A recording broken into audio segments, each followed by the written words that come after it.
తిరుగుబాటుకి, ధిక్కారానికి ప్రతీక ఎవరు అంటే మిమ్మల్ని చూపిస్తున్నారు. దీంతో పాటుగా ఒక రాజకీయ నాయకుడు కొన్నిసార్లు ఎలా ఉండకూడదో కూడా మిమ్మల్ని చూపిస్తున్నారు. ప్రజల ముందు నిల్చోబెట్టి అడుగుతున్నాను.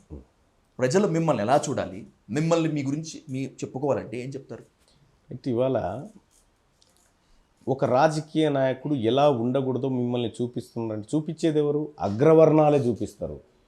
ఎస్, మా నాయకుడు ఇలానే ఉండాలని చూపించేది బీసీలు.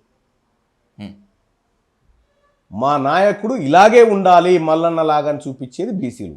నేను బీసీలకు ప్రతినిధిగా, వాళ్ళ పోరాటానికి ప్రతినిధిగా ఉన్న తప్ప వాళ్ళలాగా ఎట్లా ఉండాలి, ఎట్లా ఉండకూడదు అంటే గాంధీ భవన్ మెట్ల కాడ కూర్చొని అన్న ఒక టికెట్ అనుకునేలాగా ఉండాలా, బీఆర్ఎస్ భవన్ కాడ కూర్చొని అన్న ఒక్క టికెట్ చూడన్నా మా బీసీకి అని నాకు ఒక్కటి అట్లా ఉండాలి అనేది వాళ్ళు ఇన్ని రోజులు చూపించారు.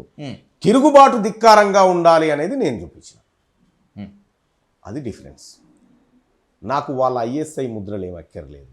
నా బీసీల ముద్ర నా దగ్గర ఉంది. నా ప్రజలు నాకు కితాబు ఇచ్చినారు. దాన్ని బట్టి ముందుకు పోతాం. రాజకీయం అంటే అరాచకము, బురదగుంట, వైకుంఠపాలి, ఎవరన్నారు? ఎందుకు మనం చాలా వింటూనే ఉన్నాం కదా. ఉద్యమాల్లో చూసినటువంటి మనమే వింటున్నాం కదా. రాజకీయము ఒక పవిత్రమైన కార్యక్రమము. నీవు చేయదలుచుకుంటే ఓకే, నీవు దాని ద్వారా అక్రమాలకు పాల్పడుతున్నావు కాబట్టి బురదకుంట. ఈ బురదకుంట అంటే ఎవడు రాడు కాబట్టి బురదకుంట అని చెప్తా ఉంటారు దాన్ని. అదొక గలీజ్ వ్యవహారంగా వీళ్ళు నువ్వెందుకు పోతున్నావు మరి? బురదకుంట అయితే మీ వాళ్ళు ఎందుకు దిగుతూ ఉన్నారు అంటే దాన్ని ఒక ముట్టుకోరాని వస్తువుగా వీళ్ళు చిత్రీకరించి వీళ్ళని ముట్టుకోకుండా చేస్తూ ఉన్నారు. రాజకీయం అనేది ఒక పవిత్రమైన యుద్ధం, పవిత్రమైన కార్యక్రమం. అదొక సత్యనారాయణ స్వామి వ్రతం లాంటిది. ఇదే పవిత్రమైన కార్యక్రమం అనుకుంటే, యజ్ఞం అనుకుంటే, రాబోయే రోజుల్లో తీన్మార్ మల్లన్న ఏం చేస్తాడు అని తెలంగాణ సమాజం మాత్రమే కాకుండా తెలుగు సమాజము, మిగతా దేశం అంతా కూడా ఎదురు చూస్తుంది. గేమ్ చేంజర్గా నిలబడతారా, లేకపోతే కింగ్ మేకర్ అవుతారా అనేటువంటిది లెట్స్ వెయిట్ అండ్ సీ.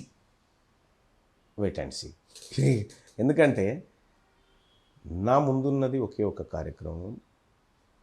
నేను ఈ ప్రజల్ని ఉద్యమం వైపు నడిపించాలి. ఓకే, ఈ ప్రజలకు ఇచ్చినటువంటి రావాల్సినటువంటి సంపద వీళ్ళ చేతుల్లోకి పోవాలి అనే లక్ష్యమే తప్ప తీన్మార్ మల్లన్న కింగ్ మేకర్ అవుతాడా, కింగ్ అవుతాడా, ఇంకోటి అవుతాడా అనేటువంటి ఆలోచన నా మధ్యలో లేదు. ప్రజల కోసమే ఉంటారు, ప్రజలతోనే నడుస్తారు. అంతే.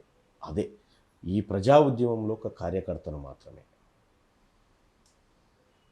అంతవరకే నా ప్రస్థానం. అంత మిక్కిలు కూడా ఆలోచన నాకు లేదు.